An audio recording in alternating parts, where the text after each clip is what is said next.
Dans cette vidéo, je vais t'expliquer comment tu peux ajouter ou soustraire deux quotients entre eux. Voilà, donc moi je vais essayer de t'expliquer comment on peut trouver, tu vois, le résultat à cette somme, 5 douzièmes plus un tiers. Alors, on va dire que ce que tu as sous les yeux ici, c'est une boîte de chocolat. Et on va se dire simplement, eh bien j'en mange les 5 douzièmes de cette boîte, et ensuite j'en mange encore un tiers, et on va se demander eh bien quelle quantité de la boîte on a mangé au total. Alors, dans un premier temps, eh bien, tu vois que ma boîte, ici, elle est partagée en plusieurs parts égales. Donc, il y en a 4 sur une ligne et 3 lignes, donc ça fait 12 parts égales. Ce qui veut dire donc que chaque part ici représente un douzième de la boîte, puisqu'il y a 12 parts égales. Donc, que veut dire le fait que j'en mange 5 douzièmes dans cette boîte? Eh bien, ça veut dire que justement ma boîte doit être partagée en 12 parts égales, et que sur ces 12 parts, on en mange 5. Donc ici, c'est déjà partagé en douzièmes, donc je mange 5 parts. Une, voilà, un douzième, 2 douzièmes, 3 douzièmes, 4 douzièmes, 5 douzièmes de la boîte. Voilà, je vais représenter cette première fraction. Bon, maintenant, on va manger un tiers de la boîte. Donc un tiers de la boîte. Donc ça veut dire que cette fois que ma boîte doit être partagée en 3 parts égales. Et que sur les 3 parts, j'en mange une. Alors, pour partager ça en 3, eh bien, je te propose ce découpage-là. Regarde. 1, 2, 3. Tu es bien d'accord avec moi que chaque ligne est bien égale à chacune des autres et que donc on a partagé notre boîte en trois parties, pardon. Chaque partie correspond donc à un tiers de la boîte. Bon, mais sur les 3 parties, on en mange une. Alors je propose de reprendre celle du bas, c'est parce que ça va être plus lisible pour toi si je prends celle-là. Voilà. Bon, maintenant, quelle partie de la boîte ai-je mangé? J'ai plus qu'à compter. Hein. J'ai mangé ici un douzième, 2 douzièmes, 3 douzièmes, 4 douzièmes, 5 douzièmes, 6 douzièmes, 7 douzièmes, 8 douzièmes et 9 douzièmes de la boîte. Voilà, donc la réponse c'est 9 douzièmes. Bon, maintenant, on va essayer de comprendre un petit peu comment on peut s'y prendre pour faire ça, sans avoir besoin forcément d'un dessin. En fait, tout se joue là, sur notre tiers ici.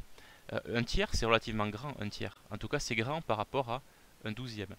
Tu vois que dans un tiers, ici, il y a 1, 2, 3, 4 douzièmes. Un tiers, c'est la même chose que 4 douzièmes. Alors ici, c'est pas une surprise pour toi, parce que tu sais déjà que pour t'assurer d'avoir deux fractions égales, il faut t'assurer que eh bien, le numérateur et le dénominateur ont été multipliés par le même nombre. Ici par 4.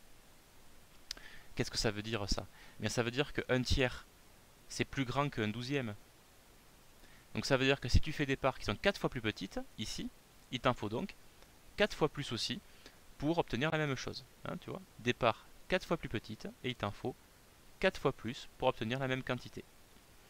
Donc l'idée c'est de dire qu'un tiers c'est la même chose que 4 douzièmes.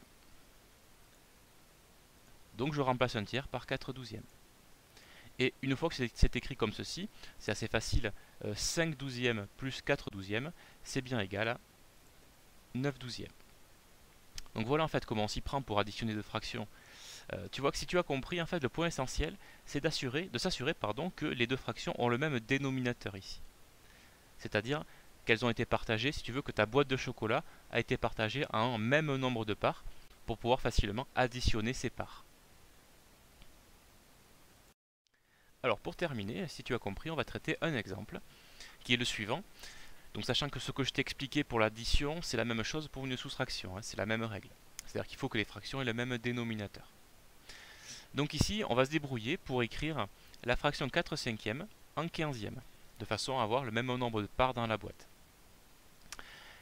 Donc ici, il faut multiplier par 3, c'est-à-dire qu'on veut des parts qui sont 3 fois plus petites. Il en faudra donc 3 fois plus pour obtenir la même quantité, c'est-à-dire 12 quinzièmes. Voilà, donc la fraction 4 cinquièmes, on peut aussi l'écrire 12 quinzièmes, c'est la même quantité. Et on préfère le prendre comme ça, puisque on a maintenant des fractions qui ont le même dénominateur.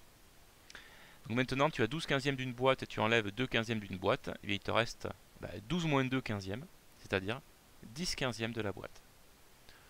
Que tu peux simplifier, si tu le souhaites, en 2 tiers.